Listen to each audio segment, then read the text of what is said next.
Salut les renards, c'est Foxpy, on se retrouve aujourd'hui pour le 129e épisode de la playlist Algorithme en Python et on va voir comment multiplier deux nombres complexes. On va voir deux méthodes, la première ça sera de créer une classe complexe et de multiplier deux objets instanciés de cette classe complexe. Tout d'abord, intéressons-nous à la multiplication de deux nombres complexes, donc ici j'ai pris un petit exemple. On a le nombre complexe z1 qui est égal à a plus ib, on a le nombre complexe z2 qui est égal à c plus id, et regardons comment il se comporte lors de la multiplication. Z1 fois Z2, c'est égal à A plus IB fois C plus ID. Z1 fois Z2, c'est égal, donc ici on va faire A fois C, donc AC, plus IAD, donc ici A fois ID, plus IBC, donc on va faire IB fois C, plus I fois B fois D, donc IB fois ID. Alors I fois I, c'est égal à I carré, c'est égal à moins 1. Donc sur la ligne suivante, on ne change rien, excepté ici, cela devient moins BD. Maintenant, on peut rassembler chaque élément pour pouvoir retrouver la partie réelle et la partie imaginaire du résultat de la multiplication de nos deux nombres complexes. Donc la partie réelle de Z1 fois Z2, c'est égal à AC moins BD, et la partie imaginaire de Z1 fois Z2, c'est égal à IAD plus IBC, donc c'est égal à I fois AD plus BC. Alors ça c'est très important, ça va nous servir lors de la création de notre méthode multipliée. Donc sans plus tarder, créons notre classe complexe ici. On peut créer son constructeur grâce à la méthode init qui va prendre deux paramètres en plus du self, donc real et imaginary. Donc real c'est pour définir l'attribut re, qui est la partie réelle de notre nombre complexe, et imaginary, c'est pour définir l'attribut im de notre complexe, qui est la partie imaginaire. Maintenant, on va s'intéresser à la méthode underscore underscore mul underscore underscore. Donc ça, c'est une méthode qui fait partie des objets en Python et qui permet d'indiquer le comportement que va avoir notre méthode lorsqu'on va utiliser l'opérateur ici étoile. Donc on pourra multiplier nos nombres complexes en utilisant l'étoile. Ici, cette méthode va prendre deux paramètres, self et over représentant un autre nombre complexe. Ok, je vais appeler z réel la partie réelle du résultat de la multiplication de deux nombres complexes. Alors regardons ici, la partie réelle, on a a fois c moins b fois d. A c'est quoi? A c'est la partie réelle de notre premier nombre complexe. Donc ici self, donc self.re fois, et c c'est quoi? C'est la partie réelle de notre deuxième nombre complexe, donc over.re.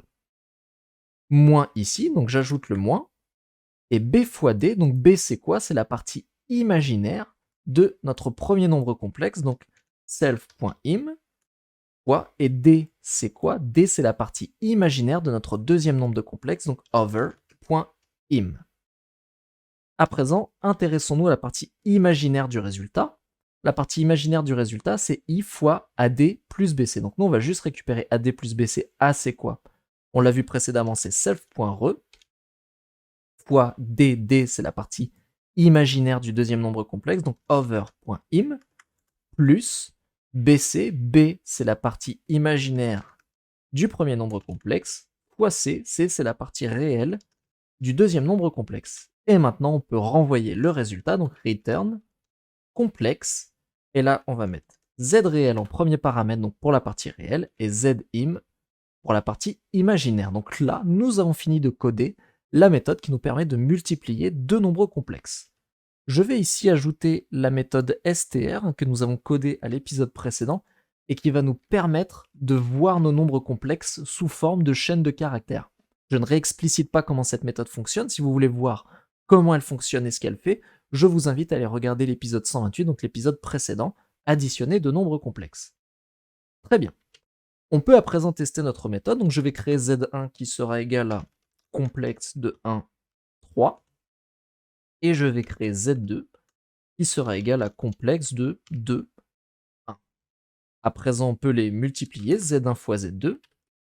Là, ça me donne un objet complexe, donc c'est là qu'intervient l'intérêt de la méthode str qui va transformer notre classe complexe ici en chaîne de caractères. Donc je vais faire un print de z1 fois z2, et le résultat sera automatiquement casté en chaîne de caractères, on pourra donc l'afficher.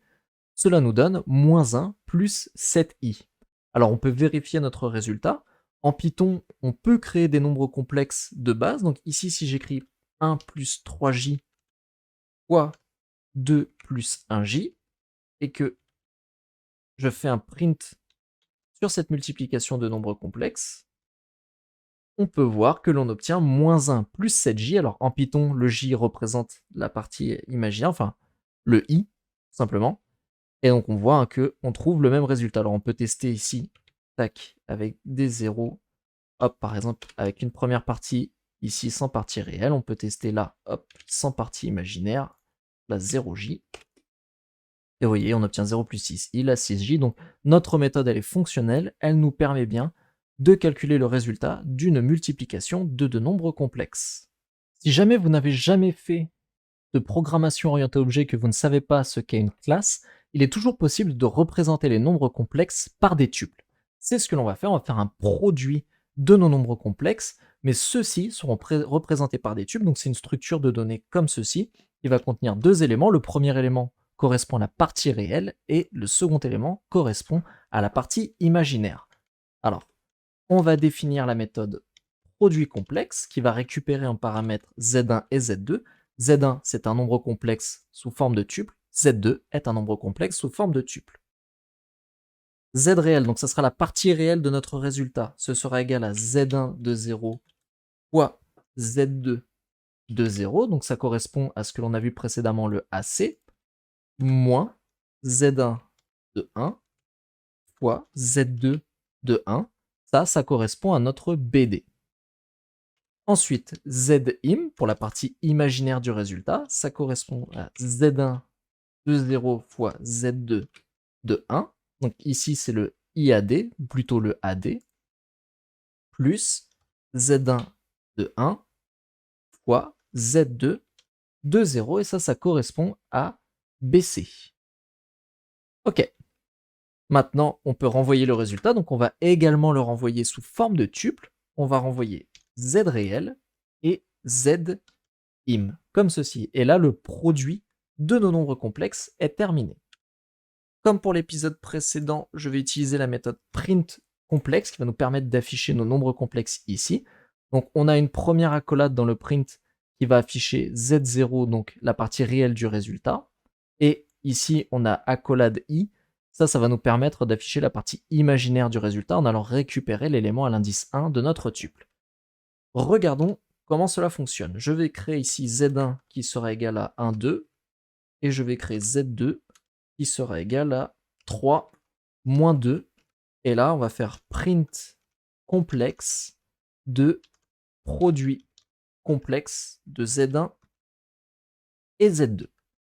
Juste pour avoir un élément de comparaison, je vais également afficher la multiplication avec les nombres complexes issus de Python. Donc on va avoir 1 plus 2j fois 3 moins 2j. Regardons. Et on obtient alors 7 plus 4i, et avec Python on obtient 7 plus 4j. Donc là, notre produit complexe, hein, il est bon, il est bien codé. On peut retester avec d'autres choses. Ici, si je mets 0, et là du coup 0j, tac, et que je retente, non, c'est pas actualisé, c'est CTRL-Entrée, voilà, on se retrouve avec 3 plus moins 2i, et là 3 moins 2j. Donc vous voyez, ça fonctionne, hein, je vous invite à tester avec les nombres complexes que vous voulez, mais là, on a représenté des nombres complexes sous forme de tuples, on a procédé à la multiplication, et ensuite ces tuples-là, on se sert d'une méthode print complexe pour pouvoir les afficher d'une manière, on va dire, correcte, hein, pour pouvoir bien voir notre partie réelle et notre partie imaginaire. Pour finir, même si on l'a déjà eu plusieurs fois, il est possible de multiplier des nombres complexes grâce au type complexe issu du langage Python. Ici, regardez, si je tape le type de 1 plus de j, Python me dit que c'est un type complexe. En effet, le type nombre complexe existe en Python.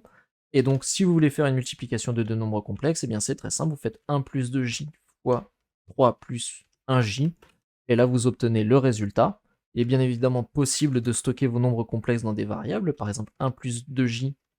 Et ici, z2 est égal à, admettons, 5. C'est pas un nombre complexe. Et là, si vous faites z1 fois z2, vous obtenez le résultat. Donc ça fait 1 fois 5, 5, et 2j fois 5, 10j.